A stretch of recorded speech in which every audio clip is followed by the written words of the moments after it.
I kind of feel like Chris Farley in that SNL scene when he's interviewing Paul McCartney. Awesome. I'm Pam. Welcome back for more coverage of Pay the Writer here on M. Maxwell Media. I'm sitting with the legend. Okay, here we go. I'm not sure that there's anything our next guest can't do. He can sing, he can dance, he can act, he can voice over. I really don't know when he sleeps. You may recognize him from his role as the bishop in Oprah Winfrey's network own Greenleaf. His voice has graced countless cartoons, video games, commercials, and documentaries. And in theaters this Friday, I'm stoked. He's going to be showing up as Otis Haywood in Jordan Peele's Nope. I'm embarrassed to say that in my mind, he's stuck as the dad in Something About Mary. And my daughter is thrilled that I'm sitting with Dr. Facilier from Princess and the Frog. Okay, that's enough. It's Keith David, people. Keith David. Thank you so much. I know you're so busy. I'm so stoked to be with you. Can you tell us a little bit about your role in Pay the Writer? Well, I play Cyrus Holt, and I'm a famous world-class writer. And I think the journey here is, finding that balance or assessing your life about what that balance was, balancing home life and professional life. And especially when your life is rewarded by some aspect of your work. And in pursuit of that, the personal indulgences that the work demands that, at the end of the day, wind up sort of being really selfish endeavors that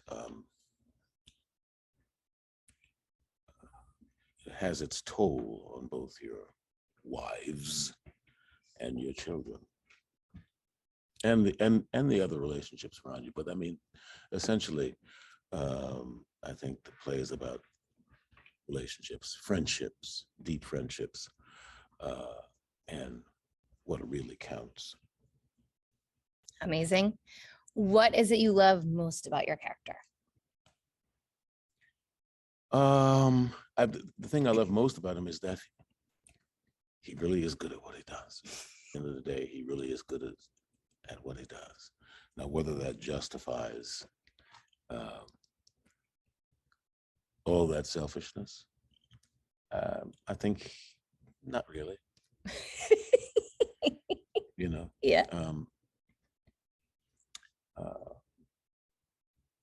And I think he realizes that, at this point in his life. Okay. All right. What is it that drew you to take on this role in this play? Well, first of all, Marsha was a great draw. An opportunity to work with Tawni after meeting her and reading her writing. She's quite wonderful. And Mitchell I've known for a very long time, and we've come close to working together before. And here's the opportunity. And you still, you have to answer when opportunity knocks. Yeah. So it really is a great part. I think it's a pretty wonderful play. Yeah, I'm so glad you answered that call. And then there's Sheldon. Oh, so good. What is it that you hope that audiences will take away from Pay the Writer? What do I hope? How the importance of nurturing relationships, the importance of having a relationship with your children, and really paying attention to what it means to be there for them and be there for family.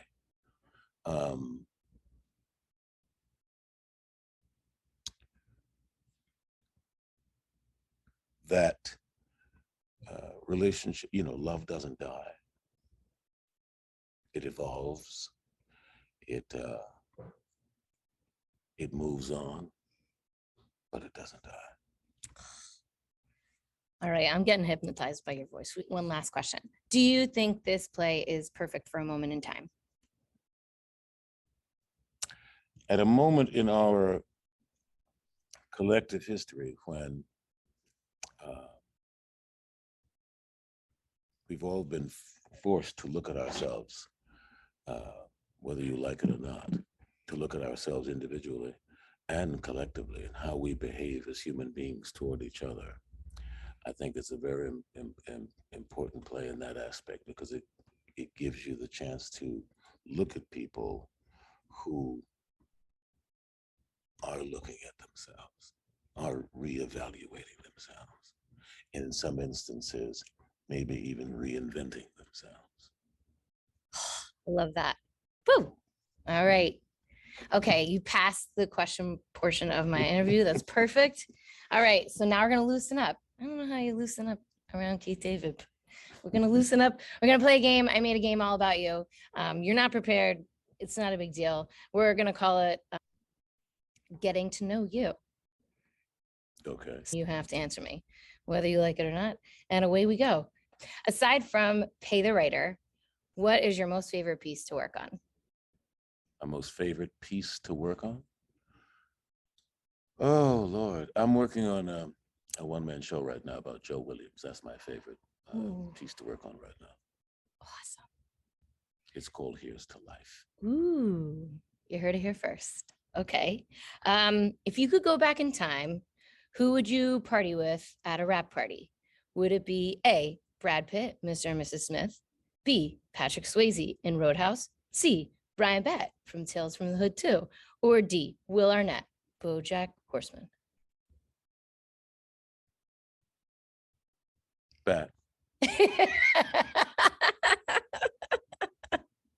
Good one. Mhm. Okay.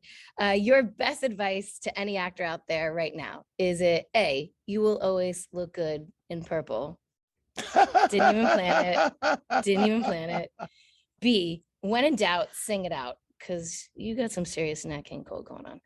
C, find humor in the hardest of situations. Or D, regardless of anything, don't let anyone mess with your French fries.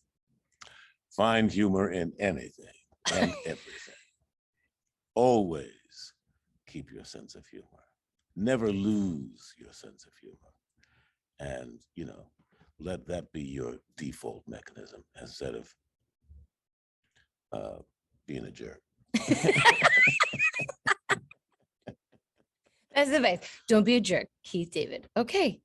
Awesome. You have humored me and I've taken up too much of your time. Before we go, can you tell everyone where they can follow you on your own personal social handles for what you're doing next? I am Keith David, and on Instagram, I'm Silver Throat.